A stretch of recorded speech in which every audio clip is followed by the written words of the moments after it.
and I was one of those few lucky musicians actually in India who got into Bollywood without any struggle.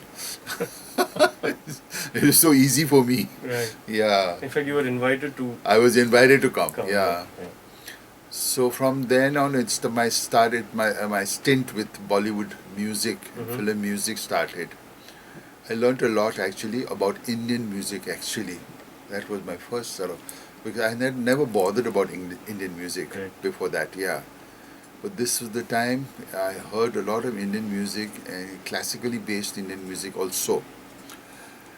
Because in that orchestra there were people like Hari Prasad Chaurasia, yeah, sitting over there in the flute section. Yeah. Shiv Kumar Sharma, all these people, yeah, because it was a daily wage, no? So they would sit there whole day, and R.D. Burman was that kind of a guy who wanted good musicians to be in his orchestra, to be around him. Like, it was the kind of, he would get inspired by that. So he wanted good musicians to be there, whether they had a part or not in the song, didn't matter. Okay. Hari Prasad would, I used to watch him, he used to practice like without sound. To practice for hours like that. Practicing all the time. Sitting and practicing all the time. And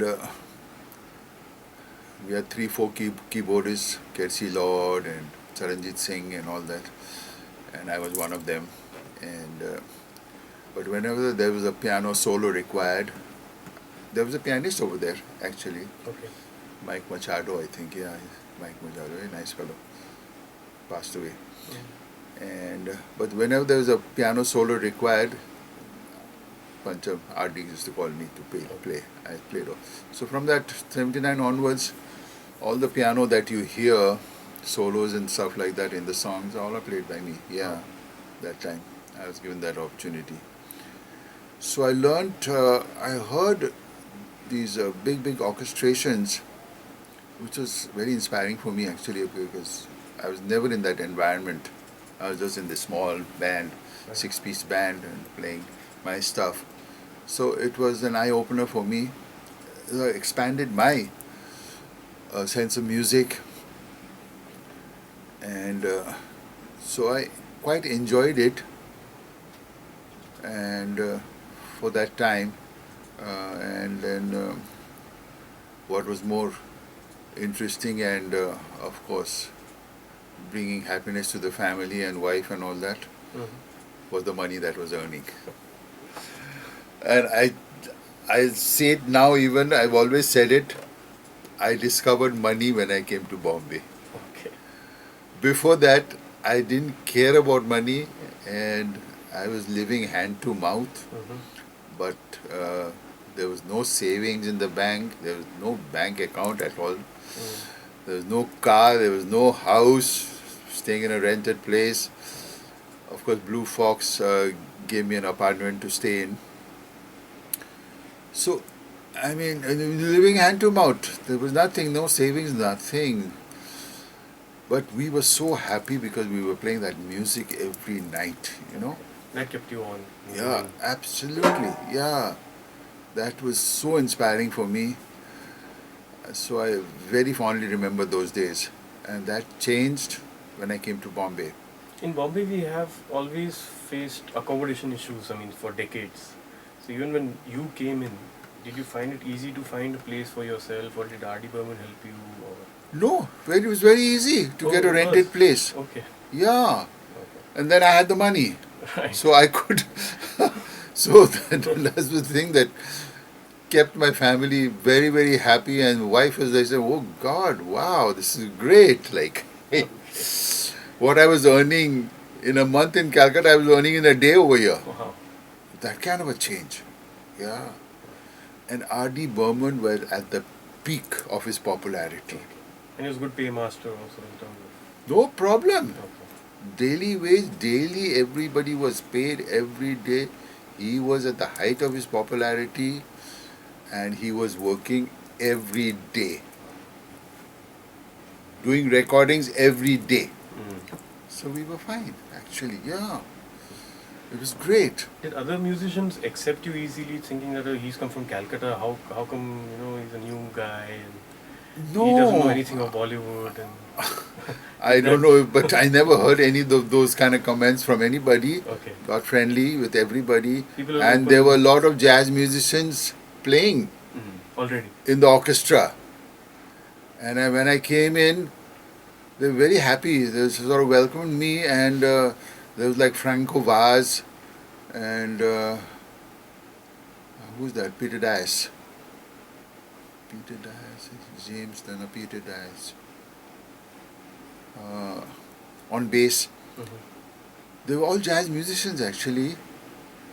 And so during the lunch break, I would sit on the piano and Franco on drums, him on bass, and we had a session Okay. over there, jazz session. Right. And a lot of times R.D. Burman used to come and just listen to us. Okay. K.C. Lord also used to play drums. So we used to have those sessions. It was nice, great fun. So I got friendly with, all the musicians, really. Yeah, they accepted me, thank goodness. Yeah, it was nice. And so that continued for a while. But what I was missing was my jazz playing, actually. That what I used to do in Blue Fox in Calcutta. So, luckily, an offer came from one of the hotels. They were looking for a band, and so I accepted that, and I brought in brass, some of my guys from Calcutta, and I formed my band in this Sea Rock Hotel. Okay. At that time, Sea Rock Hotel. The room was called Captain's Table, I think, yeah.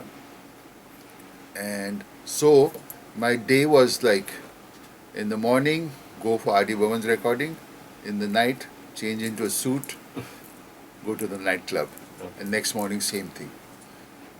And I had this electric piano, which I used to cart around. Oh, you had to? Wow. From R.D. Burman liked the sound also. He said, you must play that Rhodes piano of yours. Okay. Bring it for my recordings. So I used to take it there, bring it back, take to the hotel, in the morning again back to, it was tough. So that's why I tell my boys, I paid my dues. And we were staying in a place where there was no lift, third floor. In the night, I used to carry that piano, two of them, one by one, up to the house. Okay. This is a daily thing. Daily thing. So, paid my dues, really, yeah. So, this is a band, so this band thing was happening, and the R.D. Burman was happening, and then one fine day somebody came and said, I want you to write for an ad film. It's a short 30-second film, yeah, and I wanted the kind of a jazzy kind of a, I know you're a jazz man. He knew me from Calcutta, a guy, Dharmesh, I think his name was. He also passed away, I think. And so I said, I'll give it a try. So there in that studio only, where we used to record with R.D. Burman, to sing the film on a big screen, I recorded my first ad film there only. Okay.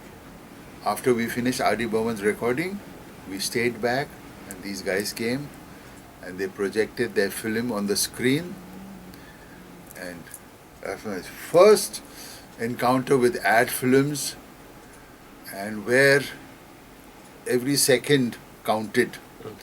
It had to be precise, match the film, like matching the film to music was something I learned from that time. Yeah, very interesting and challenging, and quite enjoyed it actually.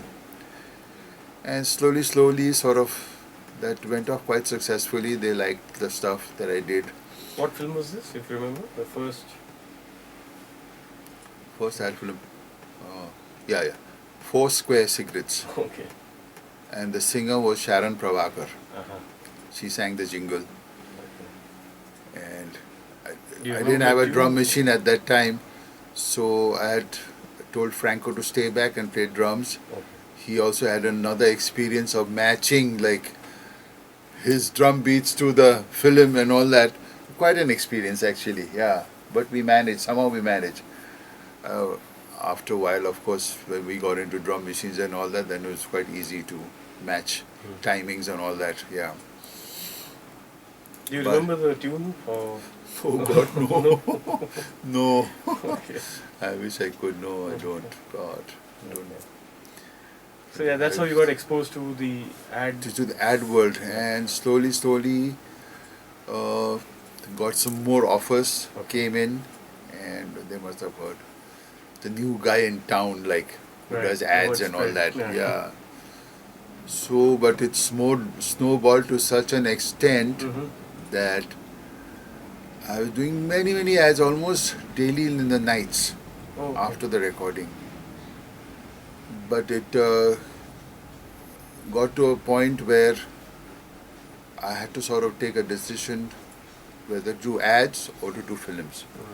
And money wise, ads was more lucrative Oh, than okay. film, yeah. Because I was the music director. Correct. Yeah, so it was good.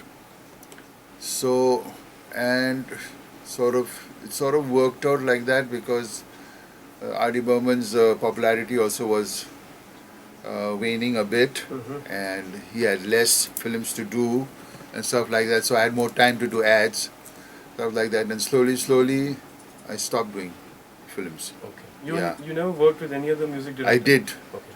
Uh, Once R.D. Burman had less work and all that, Mm-hmm. uh, Bappi Lahiri offered me, Okay. and I did a lot of work with him actually, with Bappi Lahiri. And then Lakshmikant Pyarelal. I worked with him quite a lot. And the Yeah. Sea Rock thing continued, or that also? That was continuing. Oh, that was still there. Oof, yeah. It's quite hectic at times. My family would hardly see me. Yeah. That's why the time Gino was born, never spent much time with Gino in the early days, really. I didn't have time. Busy from morning till night. Yeah. I used to practically live in the studios. Yeah. And all these guys worked with me at that time. Ehsan, Leslie, Ranjit, all these people, Carl Peters also hang around with me in the studio only. How did they get in touch with you? Because like, if today there's But I inquired about good musicians. Okay. Yeah, that I needed a nice bass player and all that. So the word Carl spreads came in, and- word spread, drummer and programmer. Leslie came in, and guitar player. Ehsan came in.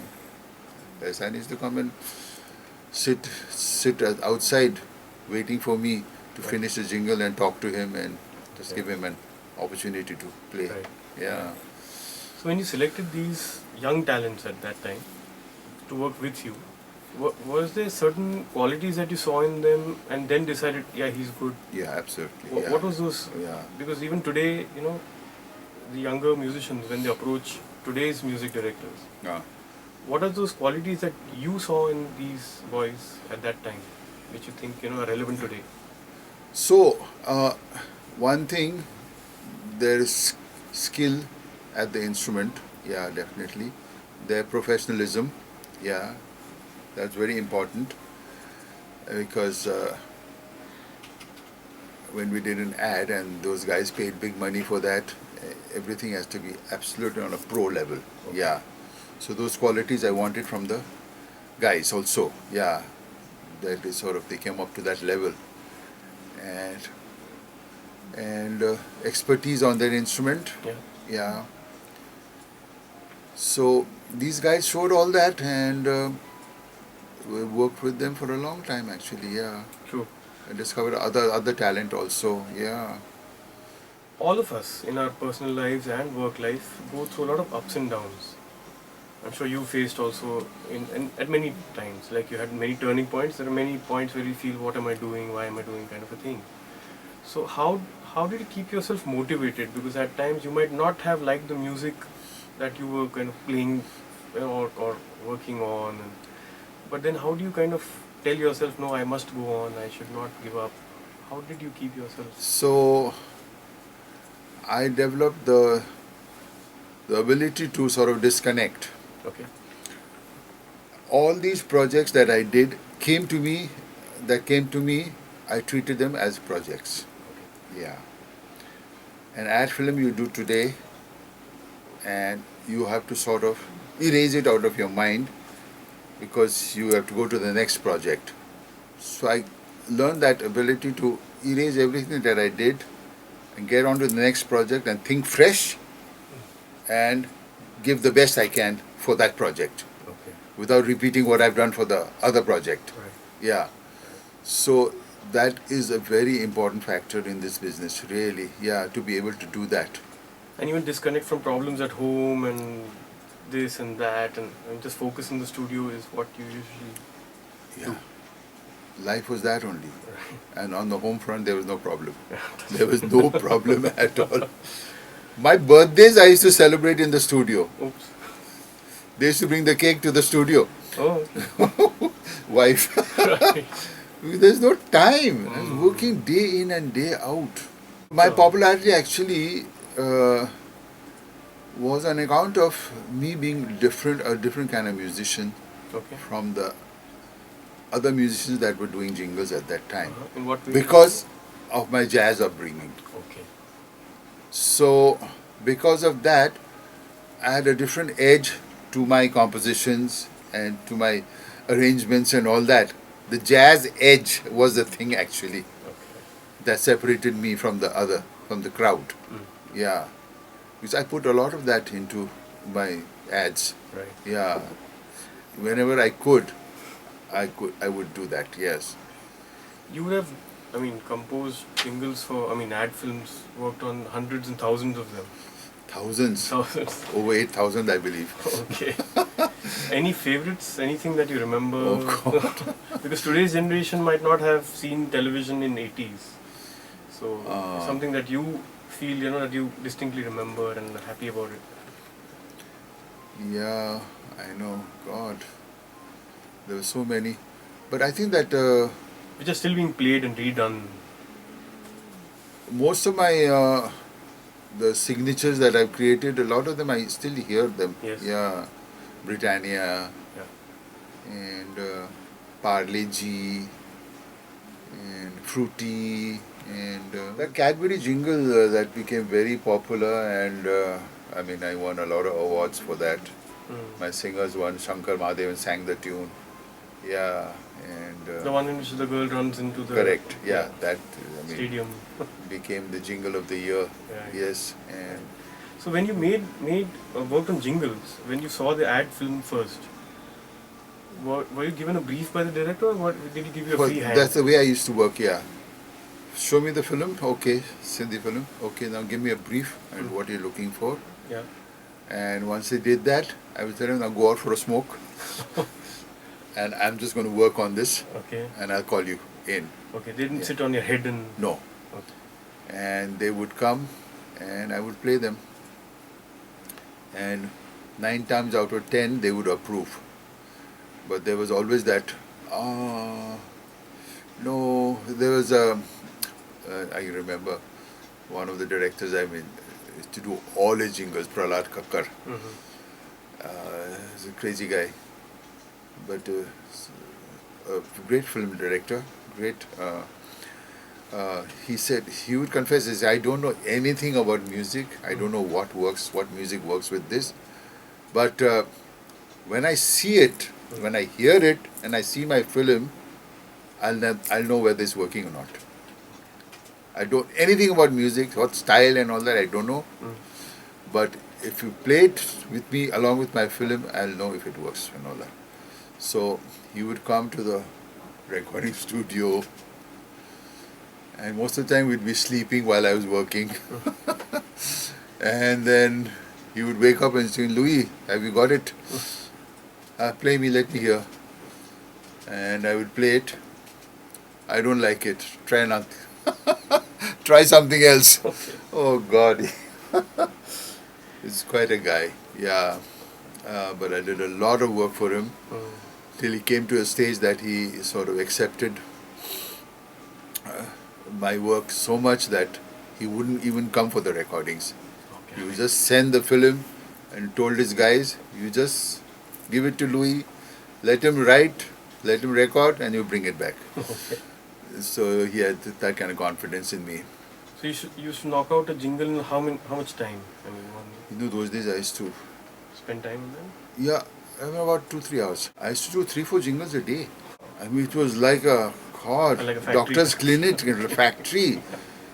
Client is waiting outside for the other client to go, and they would come in. Like, it was that kind of a thing. Yeah, And you were able to switch off, switch on to different. yeah. I learned a lot about writing stuff. Yeah, to match visuals, and to write precise stuff that goes into seconds and all that. So about 15 years I did that, and then over 8,000 jingles and all that. And then I slowed down because I still remember they gave me the Lifetime Achievement Award. Okay. I still remember. Strangely, after this award is quite a strange award actually. Once you get it, your sort of career goes downhill a little bit. Yeah, like they're saying that okay, now we are giving you this award of lifetime achievement. You've done great work throughout your life. Now slow down and give others a chance. Now stop. It's like You've flag done the enough. Yeah. So Like, thank you very much. And thank you very much. Yeah. And I wanted to do more jazz. At that time, yeah, I was even touring. I did Oh, you some were tours. Yeah, in the 80s, I did the European tour with Sangam Band. Okay. Yeah, 2 months. 2 months touring, over 50 concerts. Yeah, it was great. Yeah, all that happened during that time only. Yeah, and the jazz yatras used to happen almost every year. Every 2 years, I used to play at the jazz yatras. Yeah. Then I formed my Silk band with Shankar Mahadeva and Sivamani and all that. And we did so many tours with that band. Yeah. So all that was happening while the jingle scene was happening, and that started sort of slowing down, and film work was I was hardly doing, and then I got a couple of films to do on my own also. Okay. Yeah. As As a music director. Okay. Songs Yeah. also. Yeah, but it was not really commercial films though. Okay. Yeah. Okay. I did a lot of background music for a lot of films, yeah. Okay. But songs, no. Okay. And did a lot of art films, Mm-hmm. yeah, arty films. And but my main passion of writing jazz and playing jazz, that was there uppermost in my mind always. Always. And then when everything else started slowing down and all the commercial work Yeah. was lessened, I put my efforts into recording albums. Yeah, yeah. So that's why now we have so many albums. Yeah, Yeah. and so many are in the pipeline. We are always recording now, and getting inspired by my son Gino, who's pushing me and said, "Dad, record all your stuff." Yeah, and this is the time to do it. Yeah. So I get very motivated by Gino. And that's what I'm doing now, and bringing out all the compositions that I have as recordings, as albums. Yeah, leave behind something for the next generation. Speaking of compositions, what do you find to be the most difficult part in the composition, and why? I mean, when you're thinking of a song or a track, how do you kind of start building it, and what is that part which you feel is the toughest to crack? And once it's done, you know that now I'm on. So that's what we call is the doodling. Okay. I doodle on the piano. So that means without thinking anything like specific, I just play piano and then try out different harmonic progressions and lines and all that, And when I'm doing all that, suddenly a couple of lines hit me like, Okay. and I stop and I repeat those lines, and that becomes my starting point for the composition. Yeah. No lyrics in mind. No lyrics, man. Yeah. When I have lyrics specific, that's different. That's the projects. Yeah, when the lyrics come in. Correct. But these are not connected to the lyrics at all. Yeah. It's just tunes that I like to write. Some are up tempo tunes, some are slow tunes. And so by doodling and finding a couple of motifs that suddenly uh, hit a note in my head, a light sort of Yeah. burns, One. yeah, and then I take that as a sign, and then I develop that into a full composition. Okay. It's always like that. Okay. It's always been like that, yeah. Sometimes you may not even get it. Sometimes not even get it, correct, absolutely correct, yeah. Like I said, when I have to do a project and to write something specific, uh, I always say that no, there's no time to wait for the muse to descend on you. I just grab the muse and drag him down and then create something, Yeah. You've been labeled as the godfather of jazz in India. Uh, we have like in food, like we just spoke of food, Indian Chinese, the Oh. the Indian flavors given to Chinese preparations. Do we have something like Indian jazz also? Is there? So my fusion music is that only. Okay. Yeah. Okay. Yeah, because the starting point is the rag. So I take a rag, but then I'm not a trained classical musician. So I don't follow the rules and nuances and traditions connected with that rag. Okay. I don't follow that because I don't know it. I'm just taking that rag as a scale. But being an Indian rag, it has that sound, Yeah. Indian sound, which I like. And from that I create my melodies. So that I guess you can call that Indian jazz, really. Mm-hmm. Yeah. And from that I build my harmonies also from the same notes. Yeah. And because jazz music is so chromatic. It's chromatic. It's not linear and modal. It's improvisation also. Improvisation, absolutely.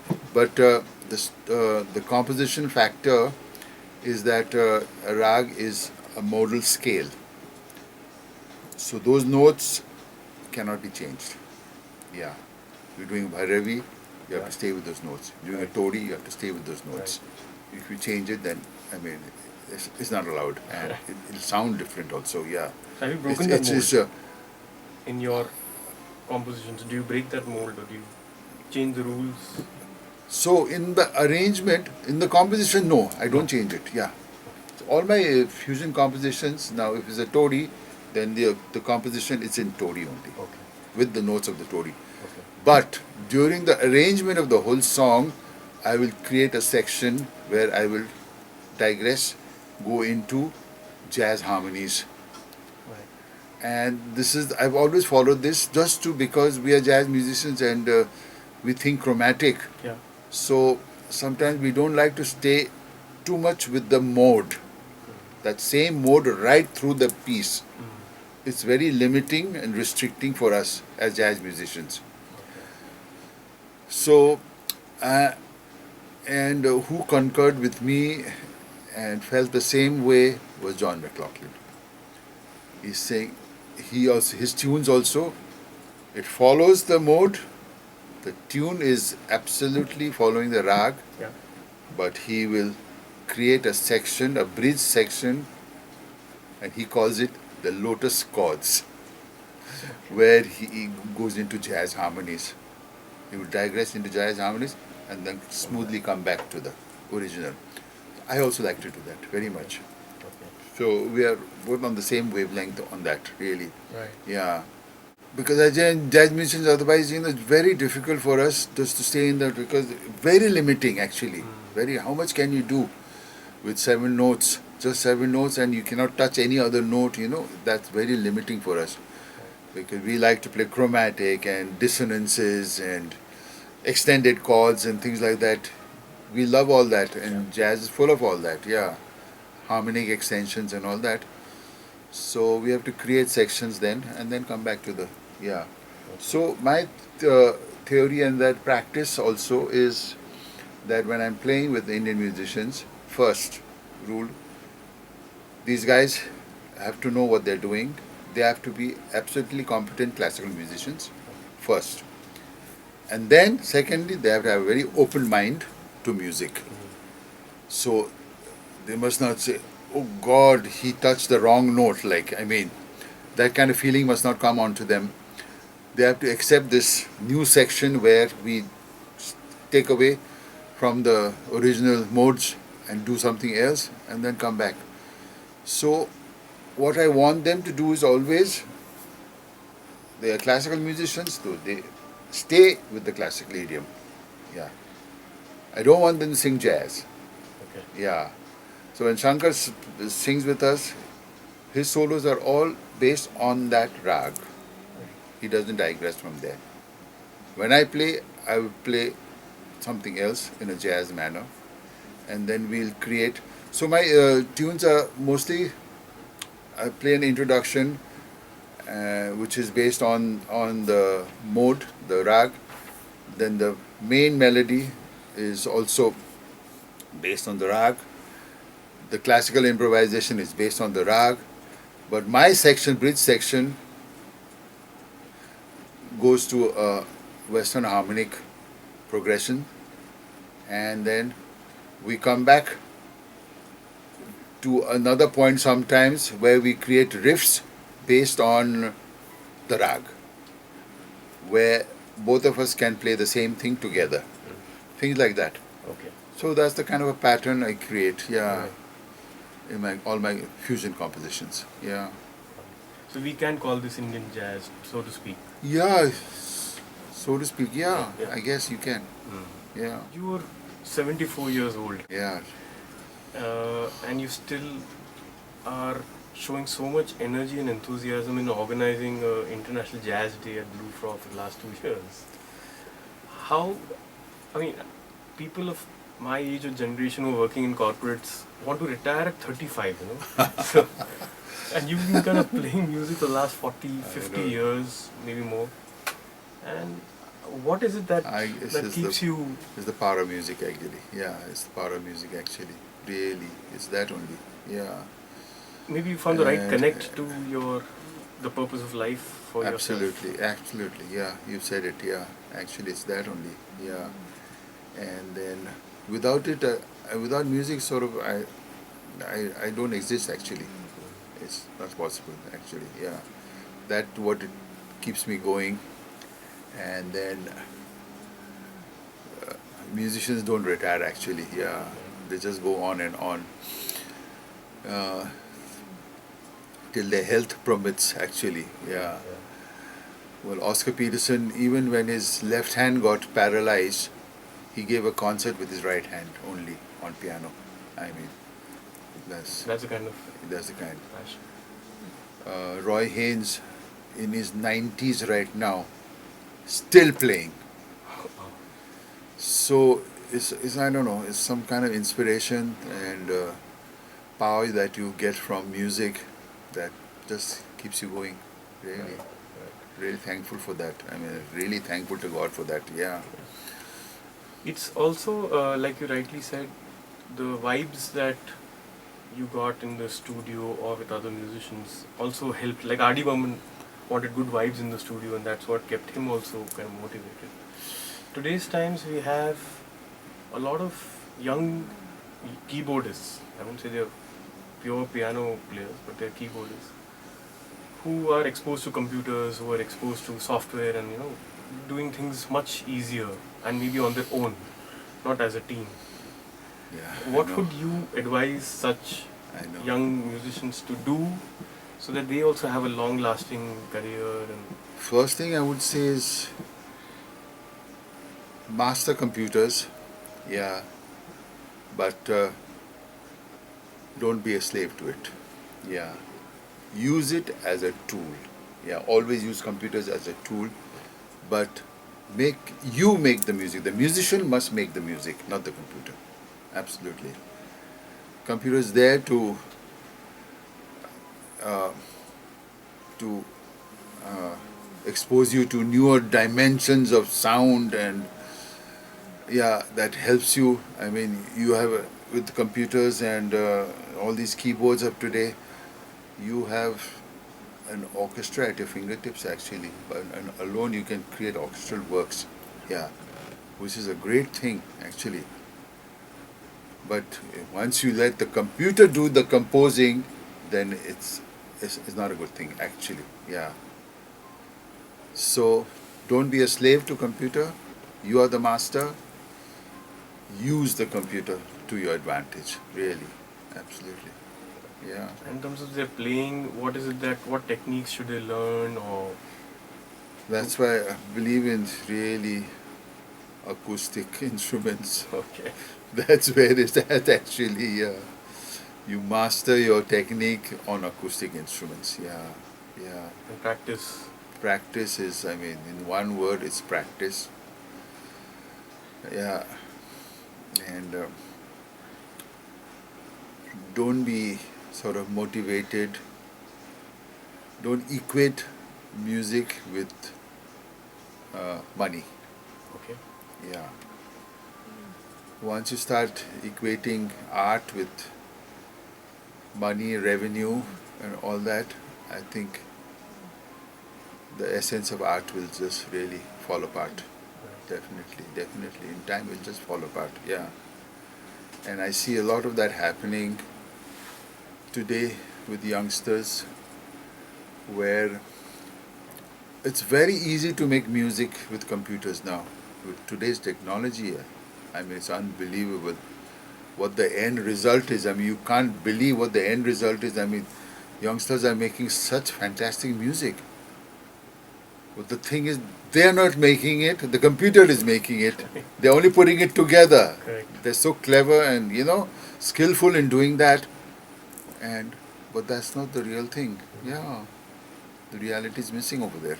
Is it why you think the songs of today are very short-lived and like Attention instant span is short-lived, songs are short-lived, and it's like, what is it? Instant coffee, fast food. Right. Yeah, all that has seeped into the culture really. Attention span has dropped. Yeah, nobody wants to listen to a song that will go on for 15 minutes. They don't have the time for that. Yeah, yeah, they cannot concentrate that much. Hardly anybody listens to music like with their eyes closed, with full concentration on everything that's happening in the music. In spite of having the best of headphones today and best of phones Yeah. and whatnot. I know. So, acoustic instruments is the key actually. Yeah. Keyboardists must learn to play piano first. Yeah. And drummers must play drums. Yeah, acoustic drums. Yeah, definitely. They can fool around with electronics, but that's the real thing. Yeah. It's always been like that. Yeah. The great masters, nobody played computers. Yeah. Yeah. Really. You briefly just touched upon right now by saying instant coffee, today's music kind of a thing. But you as an independent musician, nothing to do with film line, you were doing pretty okay in Nepal, Calcutta in your times. So you were not playing for films as such. Today's times, Bollywood has become Hindi film music has become so big and has penetrated through different forms and mediums. Absolutely. So today's independent musician somehow feels that I have to play for Bollywood to survive. I mean, know. you did it with invitation. I mean, somebody invited you. Today it's like I have to be a part of this to survive. In terms of the It's music. frightening actually. It's For a today's nightmare actually. Yeah. independent musicians, what do you think what needs to be done to change the scene, to improve things to what they were in your younger days when music was thriving, different forms of music were thriving? Trouble is everything is so revenue driven today. Everybody wants to make money. Yeah. Thereby, for independent musicians, the only recourse is for daily earning and to make some money is to get into Bollywood music, and where the work is regular and the payment is regular, and otherwise independent music scene as it is, the CD music business has come down. Yeah. Outlets, Not there are really. hardly any outlets. Restaurants not having Restaurants don't have bands. Either they have a DJ bands. Yeah. who's just playing recorded music, and what else is happening? Radio, not much is happening in radio also. They're playing mostly Bollywood music, and it's mass driven, mass oriented, and what is it? CD music business has come down, with no sales are happening. Yeah. No, in your case also, in your journey, you also found Bollywood as a good support for daily income. But in the evenings, you had the freedom of going to a Sea Rock and playing, and then There were so many outlets at that time. Now there's There is nothing. no more. There's no more that. Yeah. So for today, it's so difficult for somebody to say It's- that I it's- want to follow music as a full-time career. He has to. It's tough. It's What tough. he has It's to really do. tough. But But- it's good that you, as a senior, are curating these jazz days, for even the audiences to come and listen to some different forms of music. You feel the industry musicians, the ones who are at the top with the money, I'm talking about the Bollywood guys, can set a different path for the youngsters to follow, or for listeners to get exposed to different forms of music instead of what is happening today. Would you think there's any possibility of the musicians changing happening. the scene? Yeah. Like you doing it at your end. Yeah. I think it has to be self-driven, really. Yeah. And the youngsters actually should take a stand. People like my son and Sheldon and all these people are thinking differently, which is a good thing. And when you have more youngsters like these who are thinking different and who are not totally motivated by and inspired by the music that comes out of Bollywood, they want to do something more different and something more artistic, more long lasting. So if we have more of these youngsters doing this, then the other youngsters will get inspired. Me at my age, I get inspired by these youngsters. Yeah, and I want to work with them all the time. Really, yeah, they drive me actually. So I think that's the key. These boys should continue what they're doing, listening to different music, and bringing back the glory of other genres of music that used to happen, and that is currently happening abroad. There's a whole sense of balance of musical genres abroad, which is so nice. Over here, it's not there. Yeah, Bollywood is dominating, and that's hybrid music, it's commercial music, it's fast food music, sensational music that sort of titillates and yeah, the masses, and not long lasting. And so I'm hoping that the key is the youngsters actually. They must change. They don't change, it's very difficult to really. And I'm not losing hope actually. Yeah, I'm quite optimistic, and I can see some of these youngsters are doing things differently. So that's very good actually. Yeah, and I'm hoping more will start doing that, and they get to inspire others also, and the scene will change. into kind of a balanced format Yeah. where all genres are respected and good music is respected, serious music is listened to, and yeah, I'm hoping for that scenario to happen. Fantastic. Ravi, thank you very much for spending so It's much time lovely with us. talking to you, Aditya. Yeah, Really. and thank you for your music. Thank you. Thanks.